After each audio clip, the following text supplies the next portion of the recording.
moving on. Military and war, sanctified violence. Yeah, we don't see ourselves as a violent society with our guns and our mass shootings and our big army and our nuclear weapons and our threats. If we're lucky, we can see Trump as being a violent person. But I think even for liberals, it's really hard to look at everything and decide we're a violent society, but we are. Core values expressed. World War II generals, Civil War leaders, the Tomb of the Unknown Soldier, Vietnam Veterans Memorial, the USS Arizona, Iwo Jima. We have more war memorials than almost any other category. We memorialize military leadership and sacrifice extensively. Let me reread that sentence. We memorialize military leadership and sacrifice extensively, because most of us do not sacrifice extensively. I think, they talk about the projection again. Mm-hmm. What if a lot of this is because most people won't go serve, and the guilt and the shame of not being able to defend everything, they put up the memorials to those that do? Mm-hmm. Yeah. I like that. War is presented as tragic but necessary, as the ultimate test of national character, as the forge of heroes. Military service is the highest civic virtue. But see, do we really believe that? Or the other thing is, do we say that so that young men strive to do that so that we have an army? Yeah, I think there's something to that. What this reveals, we're a military nation. War is the ultimate validator. We memorialize sacrifice but not victory. And leadership means military leadership. That's what makes a Pete Hegseth look better than some other civilian people, and it's wrong. All right, the shadow side. The military-industrial complex that Eisenhower warned about is now so normalized that we don't see it. We've been at war for most of the 21st century, yet war has no symbolic presence in daily life for most Americans. No draft, no rationing, no shared sacrifice. We outsource violence and memorialize it, but we don't reckon with it. Let me say that again. We outsource violence and memorialize it, but we don't reckon with it.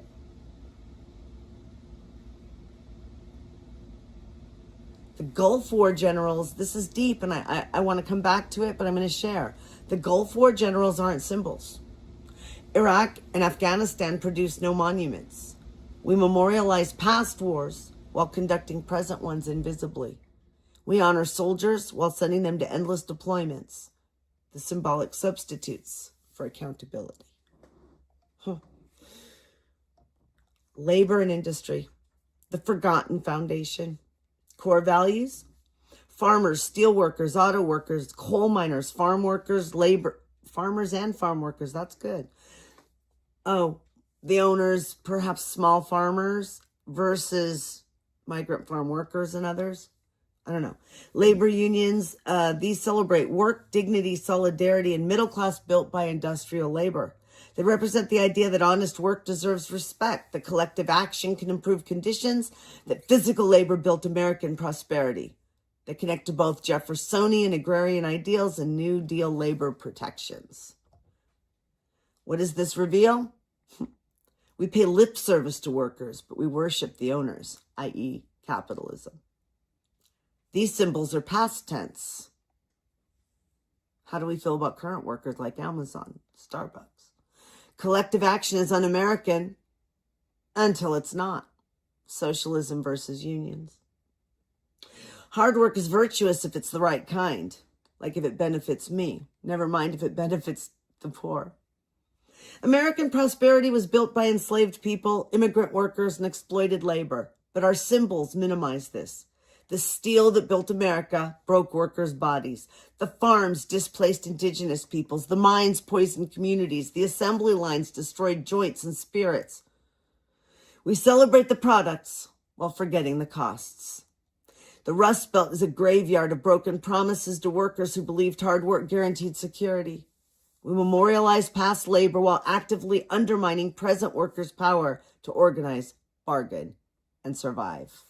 There's so much there. There's so much there that's affecting what's going on right now in our country that I'm going to stop. I'm not going to discuss too much. Do you have anything you want to add, though? No. It's just a grim assessment. Right? I think that almost every sentence needs to be returned to and taken apart, though. Mm-hmm. Engineering and innovation, conquest through technology, also pertinent to today. Going all the way back, Erie Canal, Transcontinental Railroad, Hoover Dam, Golden Gate Bridge, Empire State Building, Interstate Highway System, the Apollo Moon Landing. Engineering. The American can-do optimism. What is it Biden kept saying? If we put our minds to it, there's nothing we can't do. We're Americans. Yeah. If we can imagine it, we can build it. And on with that. What does that reveal? We worship technological solutions. You know, we were the new kids, right? Yeah. We declared revolution. We're not from the old country. We're the new country. We're the new kids on the block. We're always a step ahead. There's that part of this. Nature is something to conquer. So is the continent. So were the buffaloes. So were the Native Americans. So, whatever. Bigger is better. Progress is linear and inevitable. Small towns have been fighting this for 200 years. Right. So the shadow side goes on about how engineering isn't neutral. It serves power. Who decides what gets built? Who pays the price? These symbols let us avoid those questions. Yeah, we focus on,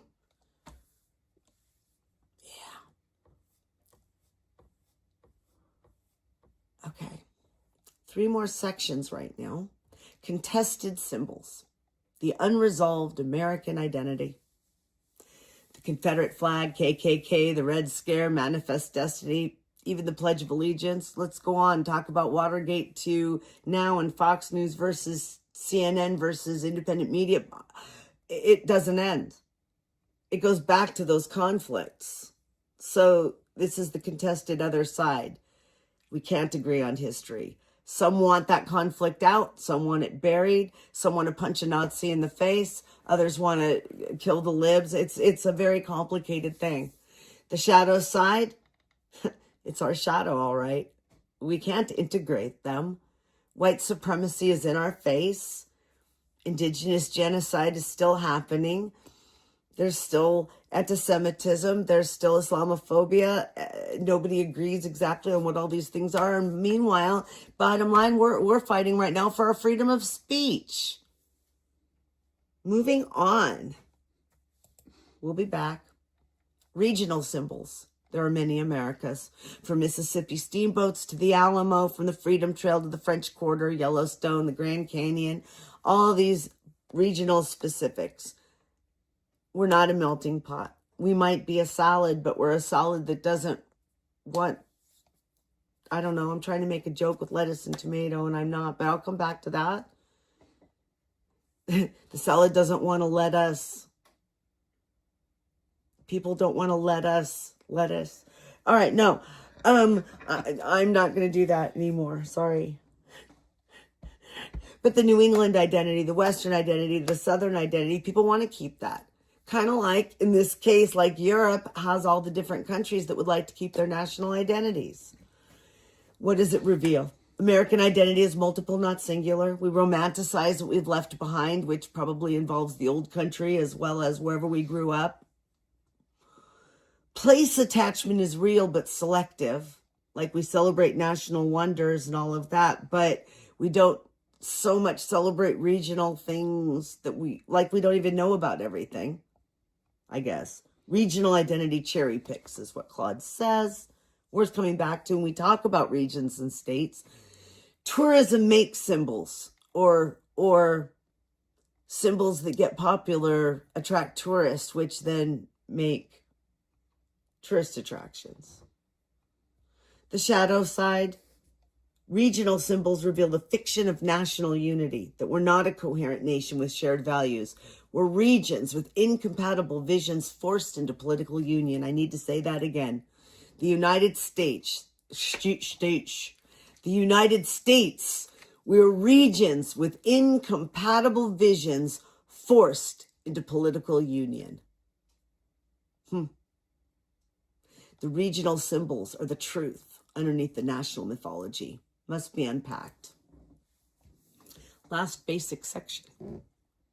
Pledges, mottos, and ideals, what we tell ourselves. The Pledge of Allegiance. E pluribus unum. In God we trust, the American dream. These are the, I'm going to say kind of propaganda here, the explicit statements of what we claim to value. Unity from diversion, divine providence, opportunity, and progress through individual effort. These are the stories that we tell ourselves about ourselves. They're aspirational and prescriptive. Not what we are, but what we say we should be. So says Claude anyway. I don't know. I'm not sure about that. I, again, want to unpack that because I'm not sure that those things all should be stuck together. I don't. I think those things might be separate. So when we come back to that, we'll unpack it better. Claude feels this tells about Americans that we need constant reassurance. Unity is always in question. Religion and nation blur. The dream is individual, not collective. And we changed our motto to be more religious. No, some people changed our motto to try to force the country to seem more religious. But again, we'll unpack that. That's big. But the symbols reveal a gap between what we claim and what we do. And I'll go along with that. So, the synthesis. The end of this document. The American symbolic imagination. There are collective values. There are things that reveal our aspirations. Excuse me, where anyone can succeed through effort. Excuse me. Symbols reveal our self-image, that we see ourselves as pioneers and innovators. Again, I don't know. I think that in this situation, we see AI trying to summarize and trying to pull together things that don't pull together. I think that's a downside to AI. This need to tie up the loose ends when sometimes you need the loose ends to be loose ends, because if they were all tied up, we wouldn't be having some of this trouble. So I'm going to save some of this. I'm going to save it for when we can discuss, are these the conclusions that we should be making? Do we agree with this at all?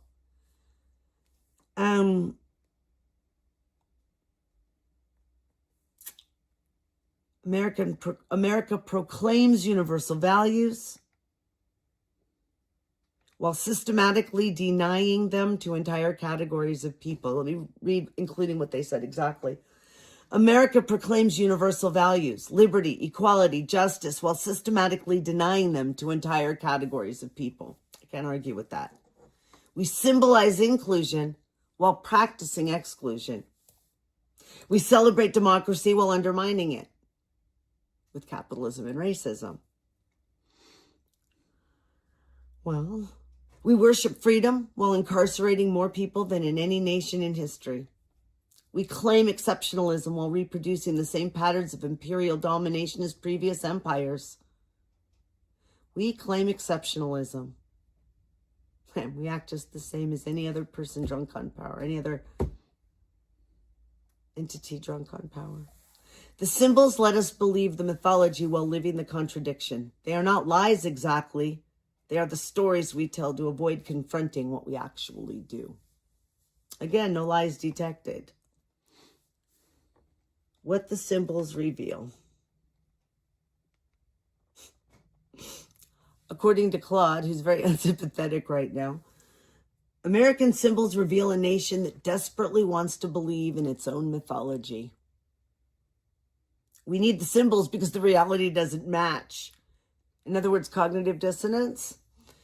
We fetishize freedom because we deny it. We worship strength because we fear weakness. We celebrate individualism because we can't imagine collective flourishing because we are poisoned against socialism. Ding, ding, ding. We memorialize past struggles because we can't face present ones, like bombing unarmed people clinging onto the boat wreckage we caused. Mm-hmm. We build monuments because we can't build justice. Ooh, that's a good quote. Claude. We build monuments because we can't build justice. We pledge allegiance because we doubt loyalty. Well, Claude's warming up to his subject here. Right. We proclaim dreams because we can't achieve them. Well, See, again, we're going to have to go over some of that. Claude was doing great and got way ahead of himself, really excited, like manic. And I'm like, why though? You're not a human. I'm trying to understand what part of training or programming in AI causes that manic-y appearance. The symbols are both aspiration and evasion. Yeah, maybe. I'm going to stop. And again, you can read it for yourself, of course, but I'm going to stop because I'm not reading it to you like I think it's all correct exactly. And so the parts I agree with, I shared, and the parts that I think I want to think more about, well, wait. So just to back up a little bit, back to the symbols paper. You can see that this is very readable. You have Lady Liberty, gives you all kinds of information about Statue of Liberty in particular. And if you want to know more about Uncle Sam, so this is, like I said, it's a thing that you could just read through. Nicely organized. I'm not sure it fits very well for having me read it to you, though. But what I'm open to is if you have questions about anything or you want anything that we do tonight, put it in the chat and we'll talk about it in another video, because we want to respond to those chat comments. That's literally what this is going to be for. Going back another document. This again is available to you. You could trying to make that more, there we go. Because you can read it backwards. You can go back here if what you want is something that's more condensed so that you can do a little compare and contrast or reorganize it. You can, I don't know if you have the permissions to reorganize it, but you can probably copy it. I don't know. And look at the different things or research if that's what you're into doing. And if you want to look at the entire program, of course, you can go back to this spreadsheet that shows you what we're doing. It has all kinds of different links and things in it. Feel free to look around. Feel free to learn something. Feel free to tell me what you think. Thank you for being here. See you soon.